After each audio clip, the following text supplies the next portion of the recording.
Un saludo a los salvadoreños y salvadoreñas que se encuentran en Canadá, en los Estados Unidos, en Europa, en el norte, el sur, en Asia, en Australia, Nueva Zelanda y en cualquier parte del mundo. Asimismo a los y las salvadoreñas que nos miran en nuestro país. Para todos ellos, un fuerte abrazo. Este día se celebra el Día del Médico. En condiciones de una guerra, la más difícil que hayamos experimentado jamás. Junto con los médicos, también en este día se rinde homenaje a las enfermeras, al personal médico en las distintas áreas de la medicina, al personal administrativo, motoristas, que en conjunto constituyen el bloque de la primera línea de esta pelea. En realidad, el héroe no es más que una persona normal, común y corriente que en determinadas circunstancias asume su papel.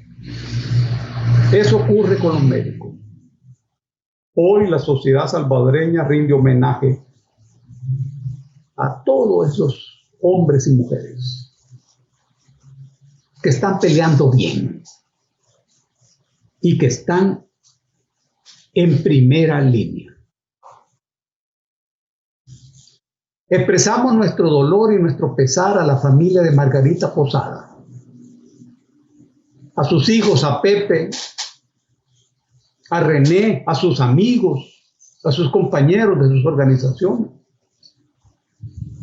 Margarita era hija del doctor Luis Alonso Posada, abogado de Santa Tecla, luchador por la democracia dentro del movimiento nacional revolucionario que era dirigido por el doctor Guillermo Manuel Ungo. Esta fue la escuela de la lucha por la democracia de Margarita. Y ella, una mujer llena de energía, llena de sueños, llena de decisión para enfrentar la vida y para darle vuelta a la realidad. Llenó las páginas de la historia de nuestro país. Rendimos homenaje fervoroso a Margarita Posada. Que paz descanse. Saludamos la recuperación de la misma. Luego de una cruel enfermedad en el hospital militar, la misma salió adelante. En ese periodo donde la misma estaba en el hospital, murió su mamá, la niña Fide Martínez. Y enfermó su hermana Ana. Deseamos el pronto restablecimiento de Ana. Saludamos la recuperación de la salud de Mima. Expresamos nuestro pesar por la muerte de Óscar Romero y su esposa Margarita en Ciudadanos. Murieron los dos el mismo día. Expresamos nuestro pesar a su familia, a sus hermanos, a sus hijos, a Jaime, a Violeta, a Oscarito, ahí en Ciudad Arce. Nos sorprendió la muerte de Chema Maya, dirigente sindical de reconocida trayectoria popular y revolucionaria. Nuestro pesar a sus hijos, a sus amigos, a su organización. Blandino Nerio, Roger Blandino Nerio, un luchador popular y revolucionario, murió también por diferentes afectaciones de salud. Nuestro pesar a sus familias, a sus amigos y a su organización. Saludamos a María Castillo, a Efraín Ceballos, a Francisco Arriola y a Gipsy Paz en Virginia, en los Estados Unidos. Para todos ellos, un fuerte abrazo. La situación del país tiene mucho que ver con la situación del planeta. Hay varios aspectos de la coyuntura en la que nos vamos a detener hoy. En primer lugar, ocurre que de manera aparente el conflicto por el que cruza el país es un conflicto entre el Ejecutivo y el Legislativo. Es aparentemente un problema entre el presidente de la República y los diputados de la Asamblea Legislativa. Aparentemente.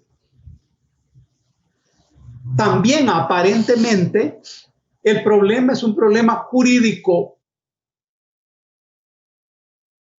de falta de respeto a la Constitución y en ciertos momentos de usurpación de funciones de un poder a partir de lo que hace otro poder. Pero todo eso es apariencia. En realidad no se trata de eso. Porque de lo que se trata es del agotamiento. Una crisis de agotamiento del juego político establecido en el país y de las reglas del juego establecidas para jugar ese juego político y ese juego económico. Estamos ante un problema histórico político. Porque observemos, a simple vista se aprecia que en ese conflicto aparente entre el legislativo y el ejecutivo no aparece ningún problema relacionado con ningún proyecto y con ningún programa. En absoluto. El ejecutivo no cuenta con un proyecto político.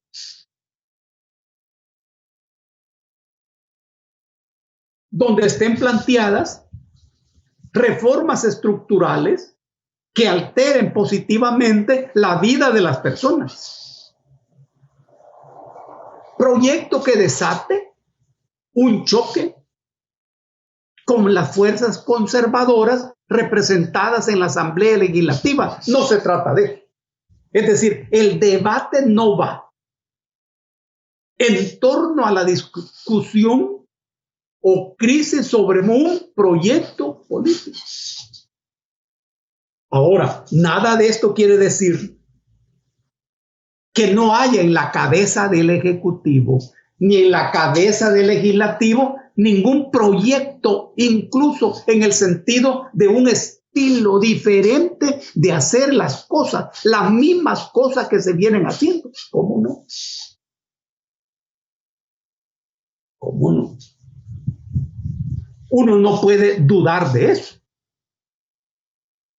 Porque sería una importante equivocación pensar que del lado del Ejecutivo hay mucha inutilidad, hay mucha ignorancia y mucha incapacidad. Esa sería una equivocación. Aunque a simple vista eso es lo que aparece. Y parece que es así, pero no. Uno está seguro de que del lado del Ejecutivo hay un juego cuyo estilo de jugar coincide con lo que la gente está pensando y con lo que la gente está mirando y aspirando. Algo central en el manejo del Ejecutivo es el golpe permanente, frecuente, casi diario a los diputados de la Asamblea Legislativa, que es el golpe a los partidos políticos conservadores de la Asamblea Legislativa. Eso se hace sin elegancia, se hace sin formalidad y sin formalismo. Pero muy difícilmente eso puede ser considerado como una tontería o como falta de inteligencia. No, porque hay que tomar en cuenta que todo ese estilo es respaldado por la gente y por el pueblo. que también odia y repudia y tiene un alto rencor hacia esos representantes y hacia esos partidos. Entonces ocurre que lo que el Ejecutivo hace coincide con lo que la gente piensa. Esa es una política que hasta ahora le parece a uno que sigue dando frutos. Por ejemplo, el Ejecutivo renuncia a reunirse con el Legislativo. Parlamentariamente, eso no es lo más conveniente. Pero eso va al encuentro de lo que está pensando la gente. Entonces, allí hay un choque programado y un choque organizado. Y hay una lucha contra esa normalidad establecida por décadas en el país. Se intenta quebrar eso. Y se está haciendo, me parece a mí, muy exitosamente. Y no es que en el Ejecutivo haya preciosismo, no. Lo que pasa es que del lado de los partidos políticos y de los diputados hay una increíble incapacidad para ponerse de acuerdo, de tal manera que el conflicto no es solo entre el Ejecutivo y el Legislativo, no, es al interior del mismo Legislativo. Y todo eso está frente a la gente, frente al pueblo que está mirando la incapacidad de ese cuerpo político. Y entonces la gente dice, eso hay que sustituir. Eso no sirve para nada. Esta es la lógica de los acontecimientos. Por eso el Ejecutivo ni argumenta sus propuestas, ni las razona suficientemente. Es que del bando del Legislativo tampoco hay una defensa y una presentación, ni hay capacidad, incluso para ponerse de acuerdo. Ocurre entonces que nada de eso depende de lo que resuelva la Sala de lo Constitucional de la Corte Suprema de Justicia.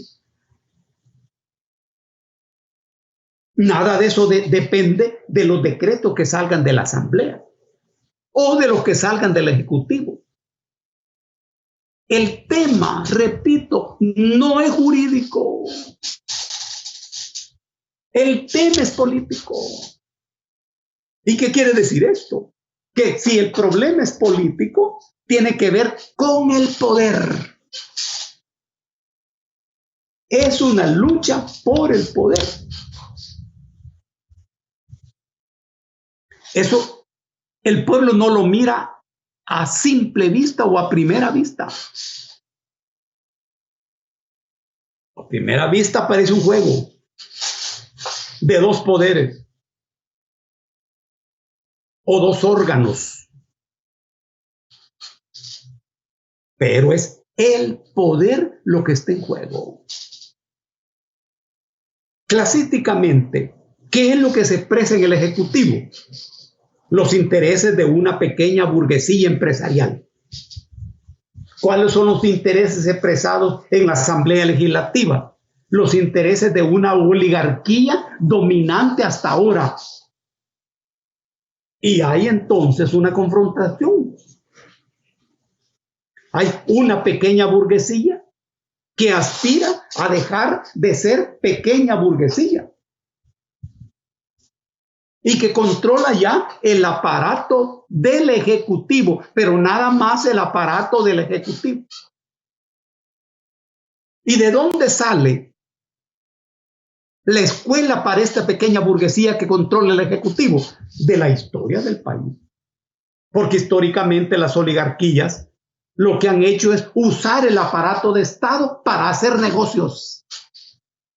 Esa es la historia de todos los días y de toda la semana.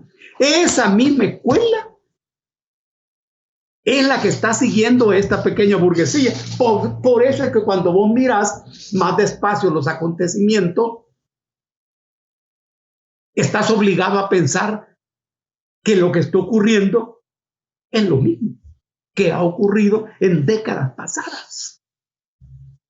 Es porque en esencia la lucha por el poder sigue los caminos que se han trillado siempre,